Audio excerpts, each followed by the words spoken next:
Did you hear? The Federal Reserve just raised interest rates again. Wait, really? That's going to shake up the stock market for sure and probably strengthen the dollar too. But why does the U.S. Federal Reserve's interest rate decision impact the entire world economy? Today, we're diving deep into that question. We'll explore how the Federal Reserve's interest rate policies shape the global economy, and what it all means for your everyday life. Get ready for a journey through financial history, market dynamics, and some surprising connections. In 2008, the U.S. was hit by the subprime mortgage crisis, plunging the global financial system into chaos. To combat this, the Federal Reserve slashed interest rates to nearly zero and introduced quantitative easing. This approach didn't just revive the U.S. economy, it sparked a bull market in global stocks that lasted over a decade, but it also created unintended consequences, like massive asset bubbles in emerging markets. For instance,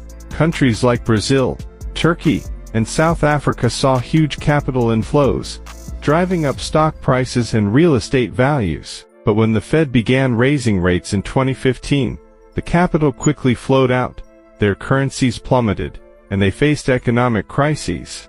These dramatic flows of capital in and out of emerging markets show just how powerful the Fed's interest rate decisions are on the global stage. So, how exactly does the Federal Reserve decide on interest rates? The Fed has two main goals: controlling inflation and maximizing employment. When the economy overheats and prices rise rapidly, the Fed raises interest rates. This makes borrowing more expensive, slowing down spending and investment, which in turn cools inflation. On the other hand, if the economy is slowing down and unemployment is rising, the Fed cuts interest rates. This lowers borrowing costs, encouraging spending and investment to stimulate growth. In essence, the Fed's interest rate policy is a delicate balancing act, keeping the economy growing without letting inflation get out of control. Impact on currency exchange rates. When the Fed raises rates, the U.S. dollar typically strengthens because higher interest rates attract foreign capital. Conversely,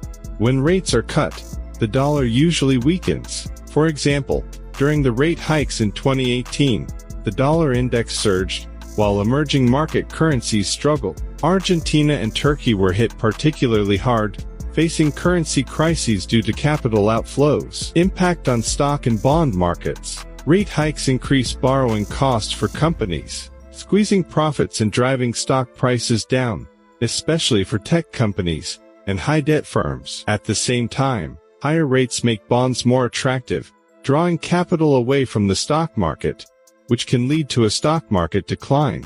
Global economic ripple effects. The Fed's policy doesn't just impact the U.S., it influences capital flows, currency values, and trade balances worldwide. For instance, when the dollar strengthens, emerging markets with dollar-denominated debt face heavier repayment burdens, triggering inflation and sometimes economic crises. In 2022, the Federal Reserve aggressively raised rates to combat historic inflation, leading to massive turmoil in global stock markets. U.S. tech stocks were hit hardest since many relied on cheap borrowing for growth. Additionally, the strong dollar caused capital outflows from emerging markets, devaluing their currencies and intensifying inflation pressures. This led to economic crises in countries like Sri Lanka and Pakistan. The Federal Reserve's interest rate decisions don't just impact global markets, they affect your daily life too. For example, when the Fed raises rates, mortgage and credit card interest rates go up,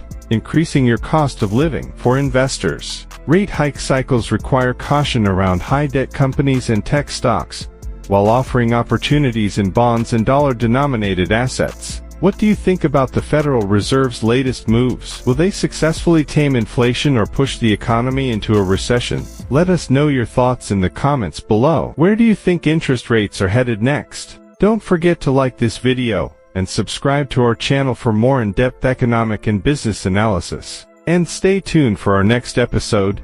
More insights are on the way.